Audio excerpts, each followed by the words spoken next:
یہ ہے آزاد کشمیر کے نکیال سیکٹر کا سرحدی گاؤں لنجوٹ، جو اپنی خوبصورتی اور دلکشی کی وجہ سے اپنی مثال آپ ہے۔ لہلاتے کھیت، سرسبز و شاداب درختوں سے ڈھکے پہاڑ اور موسم بہار میں کھلتے رنگ برنگے پھول کیا خوب رنگ جمائے ہوئے ہیں۔ لیکن بدقسمتی سے یہ گاؤں ایسی جگہ واقع ہے جہاں ہر وقت بارود کی برسات ہوتی رہتی ہے۔ سرحدوں پر پاک بھارت کشیدگی کی وجہ سے جب یہ علاقہ فائرنگ اور گولہ باری سے لرزنے لگتا ہے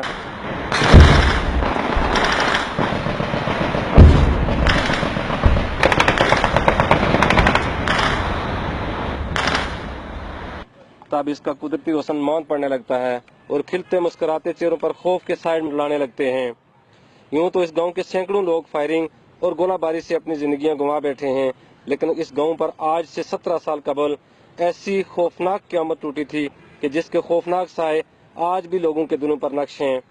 یہ 25 فروری 2000 کی ایک یک بستہ اور پرسکون اندھیری رات تھی جب سردار عبدالحمید خان کے گھر سالانہ قرآن خوانی کی محفل کے بعد خاندان کے 18 افراد کسی طوفان کی آمد سے بے خبر گہری نیند سو رہے تھے۔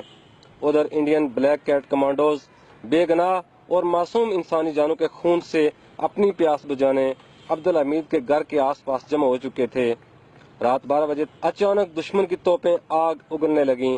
گولہ باری اتنی شدید تھی کہ کان پڑی آواز سنائی نہیں دے رہی تھی۔ ایسے لگ رہا تھا کہ جنگ شروع ہو گئی ہے۔ 1.5 گھنٹہ تک آگ برستی رہی۔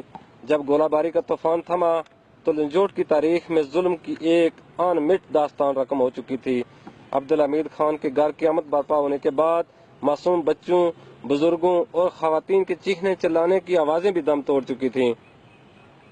حملے کے دوران زخمی حالت میں بچ نکلنے والے 2 جوانوں نے جب بتایا کہ مکار دشمن نے ہمارے گھر میں معصوم بچوں، بزرگوں اور خواتین کو ذبح کر دیا ہے تو پورے گاؤں میں کوہرام مچ گیا۔ خوف و ہراس کے باوجود لوگ عبدالحمید خان کے گھر پہنچے۔ گھر کے ٹوٹے دروازوں سے جب اندر داخل ہوئے تو خون کی ندیاں، بارود کی بدبو اور سرکٹی لاشوں کے انبار ایک خوفناک منظر پیش کر رہے تھے۔ بزدل دشمن نے اپنے مذموم مقاصد کے حصول کی خاطر 14 بے گناہ لوگوں کو شہید کر دیا تھا، جن میں 6 خواتین، 3 مرد اور 5 بچے شامل تھے۔ اسی پر بس نہ کیا بلکہ نوبیاتا جوڑے مرتضیٰ اور اس کی بیوی کے ساتھ ایک 90 سالہ بزرگ کی گردنیں اور بازو کاٹ کر بھی اپنے ساتھ لے گئے۔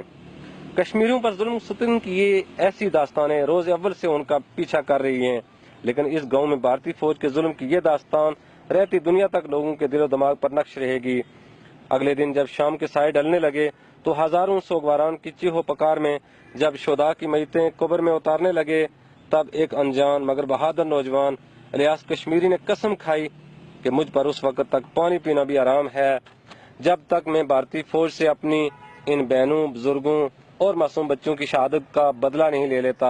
اور پھر دنیا نے دیکھا کہ اگلے ہی روز اس نے اپنے ساتھیوں کے ساتھ کھوریٹا بارڈر پر دشمن کی چوکیوں پر حملہ کر کے قیامت برپا کر دی اور شہداء کے خون کے ایک ایک قطرے کا حساب برابر کر دیا۔ الیاس کشمیری کا یہ کارنامہ تاریخ کا حصہ ہے۔